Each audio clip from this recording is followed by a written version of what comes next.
The trade station shimmered like a jewel in the void, its segmented rings bustling with activity. Amid the controlled chaos of interstellar commerce, Dr. Eleanor Hayes adjusted the collar of her formal suit, her eyes flickering toward her daughter, Lila. The 10-year-old sat cross-legged on a bench, engrossed in a holographic display projecting a mathematical puzzle. Lila's presence was a rare exception.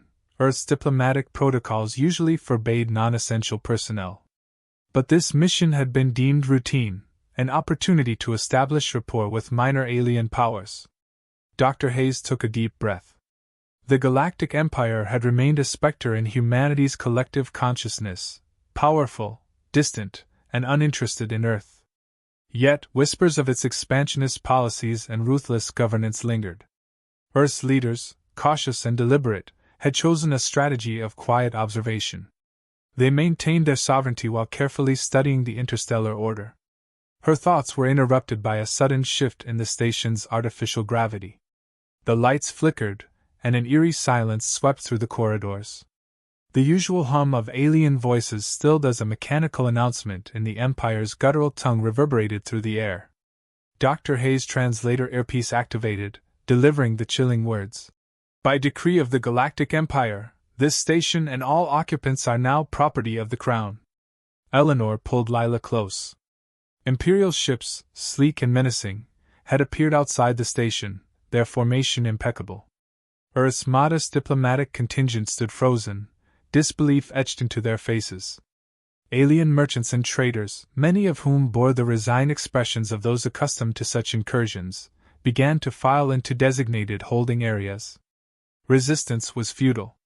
An Imperial officer, clad in ceremonial armor that gleamed with a sickly green hue, stepped into the chamber. His voice was calm, as though reciting a well-practiced script. Tribute is required. All sentient beings on this station are hereby conscripted into service of the Empire. Eleanor stepped forward, her voice steady but laced with urgency. We are representatives of Earth, an independent and sovereign power. This act is a violation of interstellar protocols. We demand the immediate cessation of this action. The officer's mandibles twitched in what might have been amusement. Earth? An unregistered system with no standing in galactic affairs? Your status is irrelevant. Compliance is not optional. Before Eleanor could respond, another officer seized Lila. The girl struggled, her cries piercing the heavy silence. Eleanor lunged forward, only to be restrained by two guards. You don't understand, she shouted. She's a child. Let her go. The officer tilted his head, his expression impassive. The Empire does not discriminate. All beings serve. Be grateful she will have the honor of being raised within the core worlds. Lila's screams faded as she was dragged toward the docking bay. Eleanor's heart pounded in her chest, the image of her daughter's terrified face seared into her mind. Her captors shoved her and the remaining delegation into a containment area. The room buzzed with panicked whispers from alien detainees, but Eleanor's mind raced toward a singular thought: Earth must know. Hours later, under the pretense of compliance, the human delegation managed to activate a distress beacon. The encoded message traveled through the void, reaching Earth's network of listening posts. Within hours, the abduction of Lila Hayes became the rallying cry that united humanity. In the council chambers of Earth's unified government, the atmosphere was electric. President Armitage stood at the head of a circular table, flanked by military generals, scientists, and political advisors. A holographic projection of Lila's abduction played on a loop. The footage, extracted from the distress beacon, showed the Imperial officer's cold dismissal of Earth's sovereignty and Lila's capture. Each viewing fanned the flames of outrage. Armitage's voice cut through the room like a blade. The Galactic Empire has chosen to provoke us. They see Earth as insignificant. A mistake we will correct. General Rhodes, a grizzled veteran with sharp eyes, leaned forward. Madam President, we've been preparing for a threat like this for decades. Our technological advances in stealth systems, AI warfare, and adaptive weaponry give us the edge we need. We can hit them where it hurts. A scientist, Dr. Malik, interjected. But the Empire's reach is vast. This isn't a single battle. It's a war. A war that will cost lives, resources, and potentially our humanity. Are we prepared for that? Armitage's gaze hardened. They took a child. They challenged our sovereignty. If we do nothing, the galaxy will view us as weak, ripe for exploitation. We must act decisively, not out of vengeance, but out of necessity. The decision was unanimous. Earth would respond with force, deploying its full arsenal against the Empire. Factories that once built colony ships pivoted to constructing warships. Engineers and scientists worked around the clock, refining humanity's most advanced technologies. AI systems capable of predicting enemy movements were integrated into fleet command structures. Humanity's response was not born of rage but of cold, calculated determination. Public sentiment mirrored the government's resolve. On every continent, citizens rallied in support of the war effort. Recruitment centers overflowed with volunteers. Lila Hayes became a symbol of Earth's defiance, her name and face plastered on propaganda that declared, "We do not abandon our own." The first encounter came swiftly. An Imperial scout fleet, tasked with surveying Earth's capabilities, entered the solar system. They expected minimal resistance, viewing Earth as a primitive outlier. What they found was a trap. Earth's forces, concealed within the asteroid belt, launched a coordinated ambush. Stealth cruisers equipped with adaptive camouflage systems struck first, their railguns shredding the Empire's shields. Autonomous drone swarms followed, overwhelming the enemy with precision strikes. The Imperial fleet was obliterated. The few survivors limped back to their command, carrying tales of humanity's ferocity. To the Empire, this was a minor setback. To Earth, it was the first victory in a long war. Back on Earth, President Armitage addressed the planet. Her voice was steady, her words measured. "We did not seek this conflict, but we will not shy away from it. The Galactic Empire believes they can take what they want, enslave whom they please. Let this be a warning to all who would threaten humanity. We are not prey. We are not weak. We are united, and we will fight." As her speech echoed across continents, humanity braced itself for the battles to come. Factories continued to churn, fleets prepared for deployment, and a singular message resonated across the stars: Earth would not kneel. The Galactic Empire, seated comfortably on the laurels of centuries of conquest, dismissed the first reports of Earth's defiance as exaggerated. To them, humanity was a newly discovered species on the fringe of known space, barely worthy of notice. Imperial strategists had grown complacent, accustomed to swift victories against technologically inferior opponents.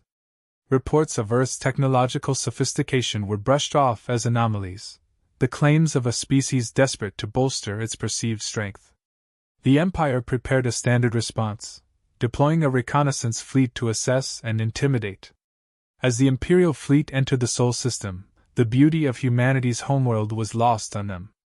Earth hung suspended in the void, its oceans shimmering under the light of its star. For the Empire's officers, it was another resource-rich planet ripe for assimilation. Their formation was lax, their movements slow, indicative of the overconfidence that came with centuries of unchallenged dominance. They broadcast a single message on all frequencies, dripping with arrogance. "This system is claimed by the Galactic Empire. Surrender, and your people will be spared." Earth's response was silence. Unbeknownst to the Empire, humanity had spent decades preparing for the possibility of alien aggression. Though Earth had chosen isolation, it was not complacent. From the shadows of the asteroid belt, humanity launched its response. The Imperial fleet was met with a barrage of kinetic projectiles, hypersonic railgun rounds that tore through their shields and hulls with devastating precision. Their ships, designed for showy intimidation rather than rigorous defense, crumpled under the assault. The drones came next. Swarms of autonomous combat units, each smaller than a fighter but deadly in numbers, overwhelmed the Imperial fleet.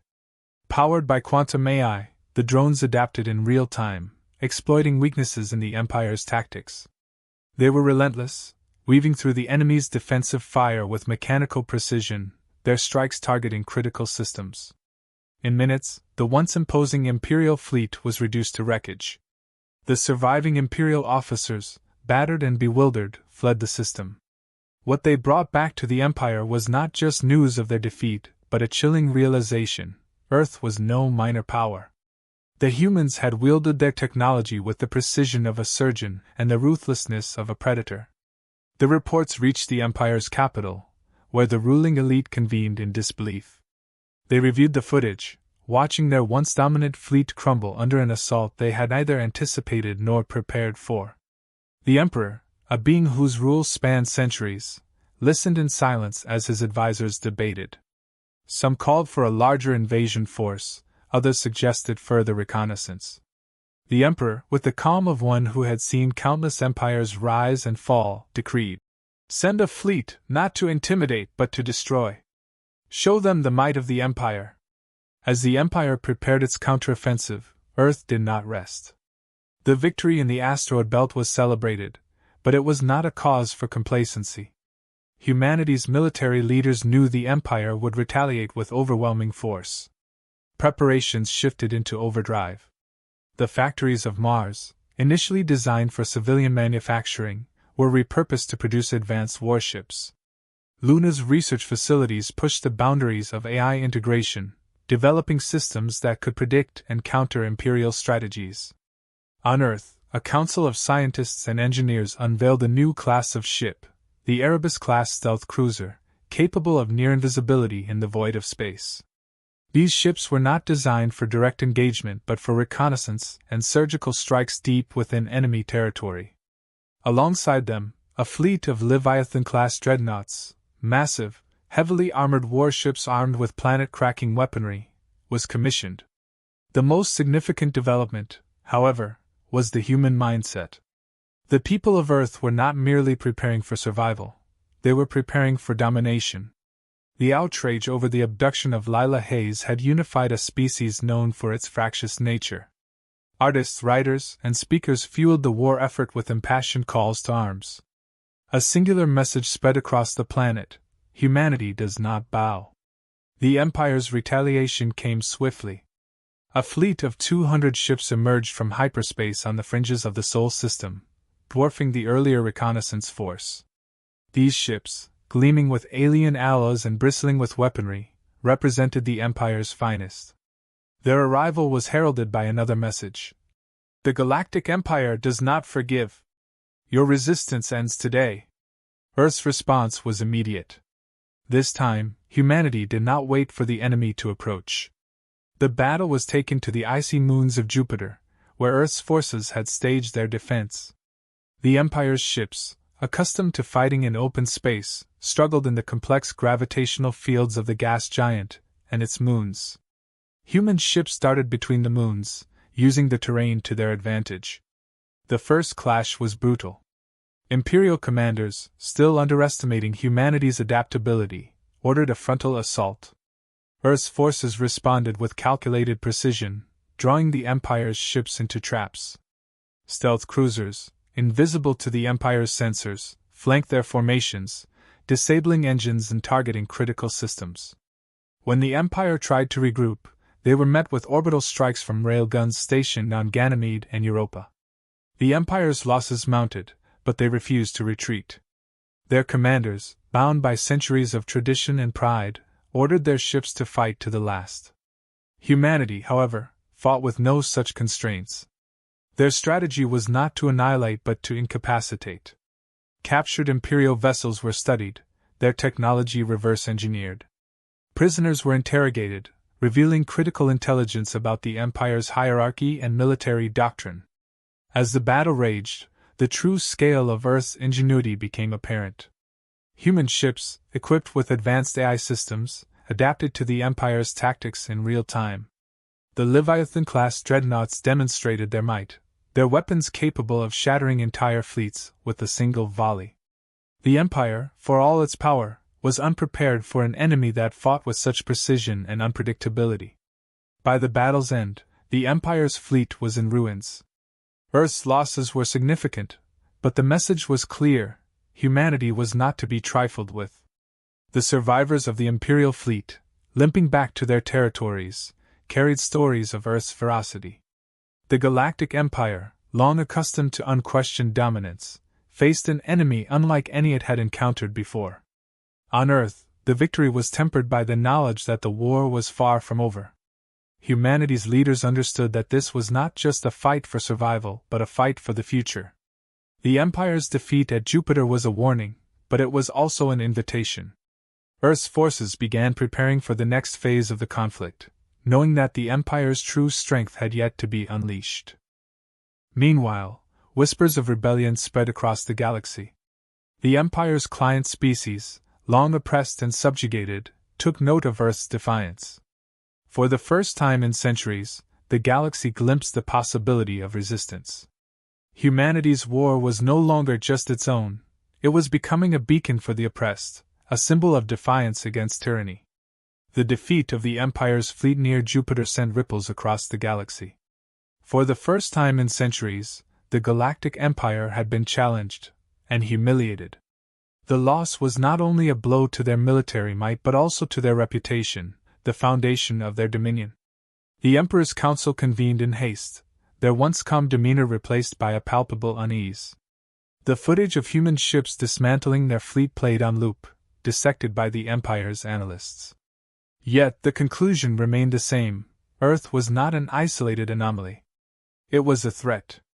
Within the Dyson sphere that served as the Empire's capital, the Emperor himself spoke for the first time in decades. His voice, deep and resonant, filled the chamber. Underestimating these humans has cost us dearly. They wield their technology like a blade, not for show but for precision. They have drawn blood, and now they must be shown the folly of their defiance. The council bowed, their obedience absolute. Orders were issued. A second wave would be sent, larger and more advanced, with orders to reduce Earth's colonies to ash and enslave its people. There would be no more leniency. But the Emperor, in his long years of rule, had learned to temper pride with caution. Do not assume victory is guaranteed. Observe them closely. Find their weaknesses. We will not make the same mistake twice. While the Empire gathered its strength, Earth pressed its advantage. The captured Imperial ships and prisoners provided humanity with invaluable intelligence. Engineers dismantled alien technologies, integrating elements of their shield generators and propulsion systems into Earth's designs. Military strategists pored over data, identifying patterns in the Empire's tactics that hinted at centuries of stagnation. Humanity's ability to adapt and innovate was proving to be its most powerful weapon. Meanwhile, on the Empire's capital world, Lila Hayes had become an unlikely spark of rebellion. Kept under watch in a gilded prison that disguised itself as a school, she had quickly realized that she was not alone. Other children, taken from various species across the galaxy, shared her captivity. They spoke in hushed tones, sharing stories of their homes and the lives they had been torn from. For them, Lila was an enigma, a human child from a planet that had dared to fight back. Lila, with her natural intelligence and unyielding resolve, began to plant seeds of resistance. She spoke of Earth's defiance, of how her people refused to bow to the Empire. Her words resonated, especially among the older captives who had long since accepted the inevitability of their subjugation. Quietly, Lila began gathering information. Using her eidetic memory and the gaps in the Empire's aging security systems, she uncovered troop movements, fleet deployments, and vulnerabilities within the Dyson sphere itself. Late one night, as the other children slept, Lila whispered into the darkness to a fellow captive, a young alien named Crix. The Empire isn't invincible. My people are fighting back, and they're winning. If they can do it, so can we. Crix, his voice trembling but filled with hope, asked, "What can we do? We're just children." "We start small," Lila said firmly.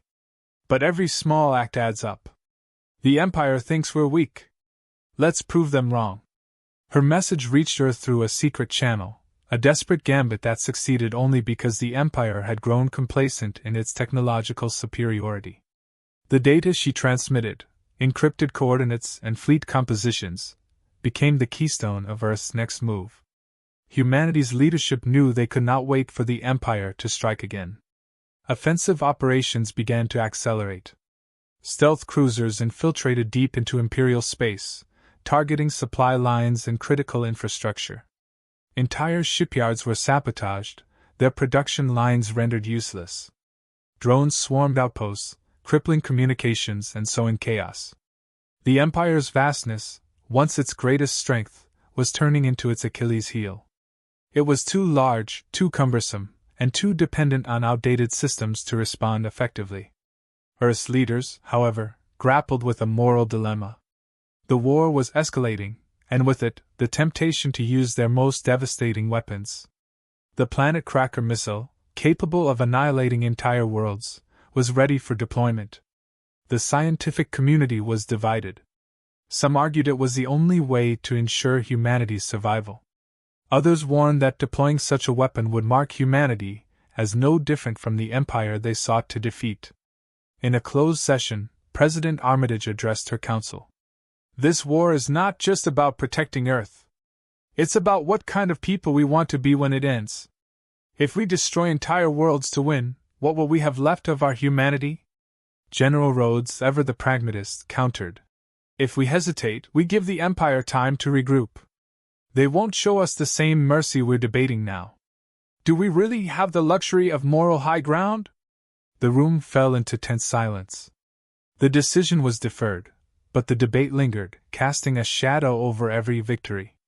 As Earth's fleets pressed deeper into Imperial territory, they began encountering resistance on a scale they hadn't yet faced. The Empire had adapted, deploying newer ships with upgraded defenses. Battles became bloodier, the stakes higher. Yet, humanity's adaptability remained unmatched. For every new tactic the Empire deployed, Earth's forces countered with ingenuity and precision. Among the captured alien species, whispers of Earth's defiance grew louder. In the shadows of the Empire, rebellions began to stir. Small acts of sabotage, inspired by Lila's messages, disrupted Imperial control. Earth's war was becoming a beacon for the oppressed, a symbol of hope in a galaxy long dominated by fear. Lila's actions within the Dyson sphere escalated as she gained the trust of her fellow captives. Together, they began to exploit their captors' arrogance, planting false information, disrupting systems, and spreading dissent among the Empire's lower ranks. Lila had become more than a captive, she was a symbol of resistance, her defiance echoing the spirit of her people. The Empire, for all its power, was beginning to fracture. The cracks in its foundation, long hidden by centuries of dominance, were being pried open by a single species' refusal to kneel. Yet Earth's leaders knew that the war was far from over. The Empire's true strength still loomed, and humanity's greatest challenge was yet to come. The Galactic Empire's capital, a colossal Dyson sphere encircling a white dwarf star, stood as both a symbol of its might and a fortress of its hubris. Within its walls lay the heart of Imperial governance, the Emperor's throne room, a vast, gilded chamber filled with the murmurs of uneasy advisors. For the first time in centuries, the Empire was at risk. Its fleets were in disarray, its borders in revolt, and a single planet, Earth, had ignited the spark of rebellion. The Emperor sat silent, his towering form bathed in the cold light of the star. His advisors debated fiercely, voices rising with desperation. "We must crush them now, before their influence spreads further," one insisted. Another countered. "Their adaptability is unparalleled. Every new tactic we deploy, they turn against us. We need to rethink our strategy." The Emperor raised a hand, and the room fell silent. "Send every available fleet to protect the Dyson sphere.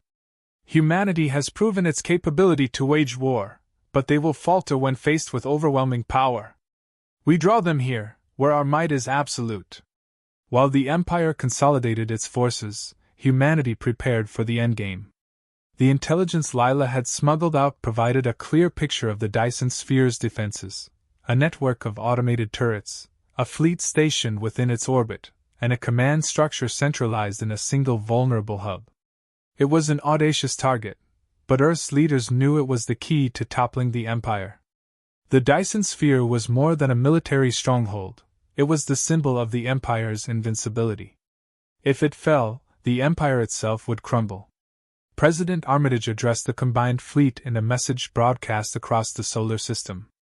Her words were measured but resolute. This war began with the theft of one child. It has grown into a fight for our survival and the survival of countless others. Today, we take the fight to their heart. We do this not for conquest, but for freedom. Let history remember that humanity stood when others fell.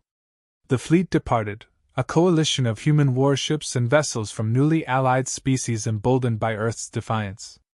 Among them were rebel factions that had risen against the Empire, their fleets battered but determined. As they approached the Dyson sphere, the scale of the challenge became clear. The Empire's fleet encircled the structure like a living shield, their ships numbering in the thousands. The battle began with precision. Earth's Erebus-class stealth cruisers infiltrated the outer perimeter, disabling key communication relays. This disrupted the Empire's coordination, forcing them to rely on slower, manual orders. Meanwhile, the Leviathan-class dreadnoughts engaged the Imperial fleet head-on, their sheer firepower punching holes in the enemy's defenses. Drones swarmed like locusts, targeting weak points and overwhelming smaller ships. Within the Dyson sphere, Lila and her group of captives put their plan into action. Using the chaos of the external battle as cover, they sabotaged internal systems, cutting power to critical defense grids and uploading corrupted data into the command network. Lila's years of observation and subtle defiance culminated in a moment of triumph as she transmitted a signal to Earth's fleet. The hub is vulnerable. You have your opening. Humanity seized the opportunity. A strike team of elite operatives infiltrated the sphere, their mission to disable the central control hub. The battle within was brutal, a clash of advanced tactics and desperate resistance. The Empire's soldiers, though numerous, were ill-prepared for an enemy as relentless and resourceful as humanity. The strike team fought with precision, leveraging every advantage their training and technology afforded them. Outside, the battle raged. Earth's fleet, though outnumbered, held its ground through superior strategy and innovation. The Imperial fleet's attempts to regroup were thwarted by humanity's ability to adapt on the fly. Every move the Empire made was countered with devastating efficiency. Rebel forces joined the fray, their smaller ships harassing the Imperial fleet and sowing chaos. The turning point came when Earth's forces breached the Dyson sphere's core. The strike team, led by a seasoned commander, fought their way to the central hub. Amid the sparks and chaos of the control room, they planted a device designed to overload the sphere's energy grid. As they set the timer, the commander spoke into his communicator. Mission accomplished. Get ready for the fireworks. The strike team barely escaped as the device detonated, sending a cascading failure through the Dyson sphere's systems. The once imposing structure began to fracture, its sections breaking apart under the strain of uncontrolled energy surges. The Empire's fleet, seeing their fortress collapse, faltered. Many ships attempted to flee, only to be intercepted by Earth's forces. Others, realizing the futility of resistance, surrendered. Within the throne room, the Emperor watched the destruction unfold. His advisors pleaded for retreat, but he remained still, his expression unreadable. Finally, he rose. Send a message to the humans. We will negotiate. The message was received aboard Earth's flagship. President Armitage and her council debated the response. Some argued for unconditional surrender, while others warned against trusting the Empire. Armitage made her decision. We will listen, but they must understand, this is not a negotiation for peace. This is a negotiation for their end. The meeting took place aboard a neutral vessel. The Emperor, a figure of towering menace, faced Armitage across the table.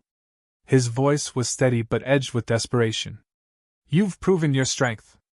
Humanity has earned its place among the stars. Let us end this war before more blood is shed. Armitage's response was cold and precise. This war ends on our terms. The Empire will be dismantled. Your client species will be freed. And you will answer for every life taken in the name of your so-called peace. The Emperor hesitated, his gaze piercing. You would burn the galaxy to save yourselves? Armitage did not flinch. We would burn tyranny to save everyone. The Emperor's silence was answer enough. the negotiations concluded with his formal surrender. The Empire, once the unchallenged power of the galaxy, was no more. In the aftermath, Earth took no spoils. Instead, they led the formation of the Galactic Accord, a coalition of liberated species dedicated to mutual defense and cooperation. Humanity's actions, though ruthless, became a beacon of hope for those who had suffered under the Empire's rule. Lila Hayes, hailed as a hero, returned to Earth with her mother. Her courage and ingenuity became a symbol of humanity's resolve. As she stood before the assembled leaders of the Galactic Accord, her words echoed across the stars. "We are not conquerors. We are protectors. And we will stand against tyranny, wherever it may rise." The galaxy, forever changed, began to heal. But the memory of humanity's defiance remained, a reminder that even the smallest spark could ignite a revolution.